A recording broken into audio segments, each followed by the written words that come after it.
From the moment you're born to the moment you die, you progress. Not just through time, but through the possibilities of yourself. You make choices, or sometimes choices are made for you, but you put in the effort to progress regardless. Even if you're too young to realize you're trying. I think of a kid, younger than 10, simply gaining knowledge of the world, improving because their existence demands it of them.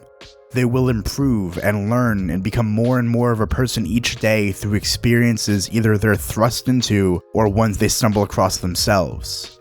The point of being a kid is to improve. The point is to fill out each checkbox of knowledge and experience and skill.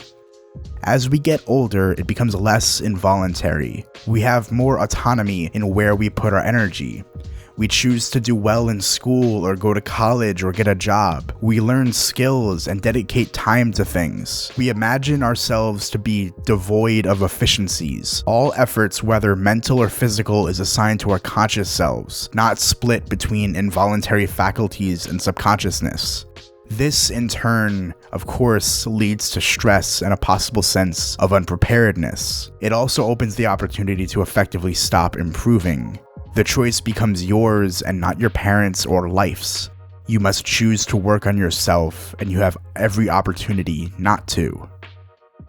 For most of the aspects of our lives, we must participate. We must actively participate in the efforts of eating, drinking, working, and improving. Except not always the last one. Yes, in certain circumstances, in certain areas of improvement, you must be an active participant. You must participate in going to the gym. You must participate in therapy, going to school, training for a job, etc. But other areas, especially those involving personality and intrinsic reactions, can be improved upon involuntarily. I've been going to therapy for about a year now, and I've noticed a number of improvements in myself that I barely touched on in therapy. I've been less prone to anger and starting arguments with my family and those close to me.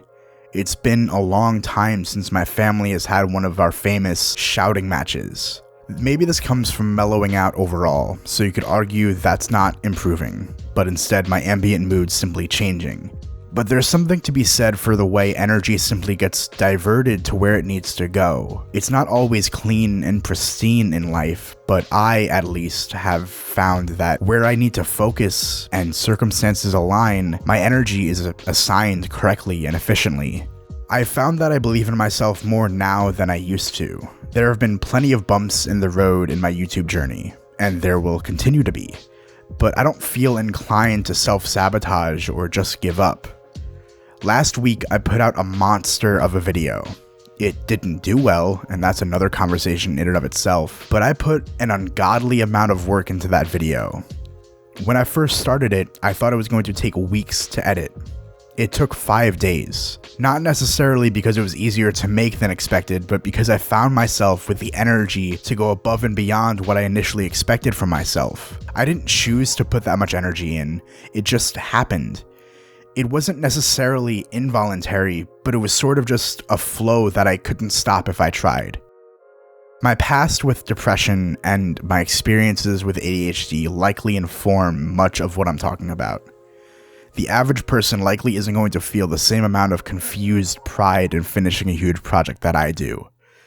They will likely feel prideful, but it'll miss the layer of, I can't fold my laundry. Why can I finish a 20-minute long video? They likely won't have the same amount of black and white memories. Not that their memories are in black and white. Mine are for different reasons. What I mean is more that memories fall into two categories. Ones that are muddied and darkened by depression, and ones that I'm making now and have been making for about a year. Memories that hold a tinge of happiness and light and levity to them. Because I'm not being weighed down quite as much. My existence is much more free and light, and I feel more capable of doing the things I love, like making videos where I talk about the human experience. The strangest thing about all of this is that I rarely ever notice this progress until I look back. I rarely ever try to improve in these ways, but I do. progress isn't linear and some progress is invisible. Not in the same way that bulking up or losing weight might not be entirely visible. Noticing improvements in who you are have to happen. You can't just look at your personality. So be a little easier on yourself and go to therapy. Even if you don't think you need to, you can always improve, and therapy is a great way to do that. Life is complicated. Being a person is complicated. Existing among other people who are equally as complicated as you is complicated. But life is better when you believe in yourself. It's not always easy to, especially because the bad is often easier to see than the good. Some progress is invisible. That doesn't make it not real. If you remember that, life will be so much better. Thank you for watching.